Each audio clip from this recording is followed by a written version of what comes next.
5 líneas de carbón parten un círculo. Adentro otro espera a poder ser punto y un triángulo intocable promete ser más tarde brillo.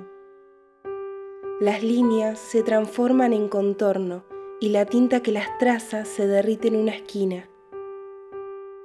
Mis dedos, bañados en gris, dan la sombra que necesita el blanco para hacer luz, el triángulo intocable para brillar y este par de ojos inertes para confundir a lo real.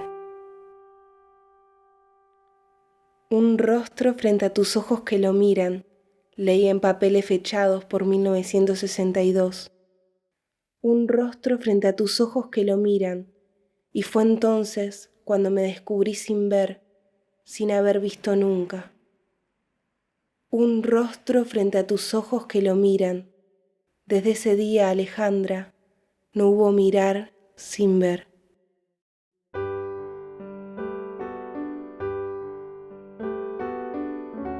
Hace un tiempo le dije a Eric que los cuerpos se desnudan mucho antes que los ojos. Él me preguntó cuánto creía que iban a tardar los nuestros. Cuando no necesitemos tapar las miradas de palabras como estas, le contesté. Y seguimos hablando toda esa noche, y la que siguió, y un par de otras más, hasta que un día nos despertamos con tanta sed de silencio que no hizo falta siquiera reprimir el impulso de vestir nuestras miradas.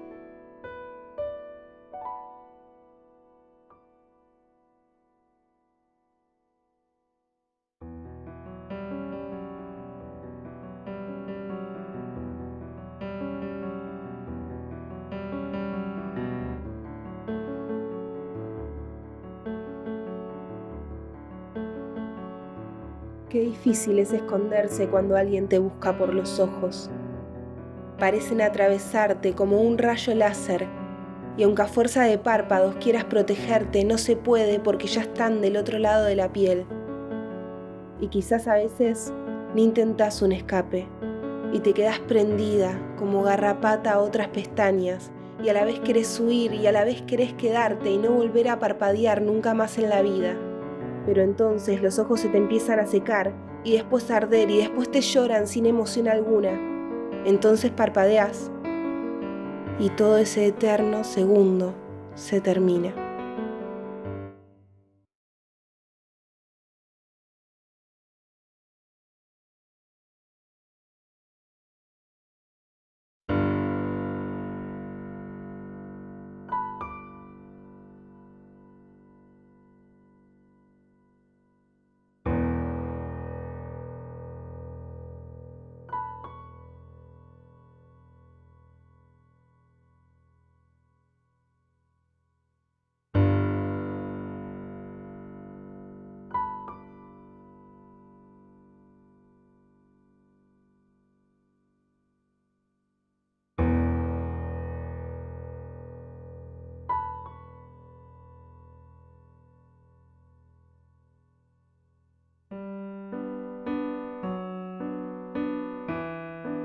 De tanto en tanto me encuentro con los defensores de dicotomías absurdas, mente y cuerpo, cuerpo y alma. Yo solo tengo 2 ojos, una mirada, y todo lo otro no es más que restos de mi presencia. Por los ojos miro y solo a través de las miradas es que existo. Siento que pienso por los ojos, que siento por los ojos, que hablo por los ojos. Y sí, efectivamente, a veces digo palabras que olvido al mismo tiempo que las pronuncio. Y sí, es verdad que también a veces no miro y solo percibo el paso del tiempo. Me esfumo, me olvido. Quizás esos momentos sean parte de un nivel más tranquilo de existencia, o más vacío. No sé para qué sigo vagando sobre esto, si no me interesa qué es lo que pasa en los lapsos de ausencia, si no tengo claro nada en esta vida más que una única cosa. Solo me interesa vivir donde pueda estar presente.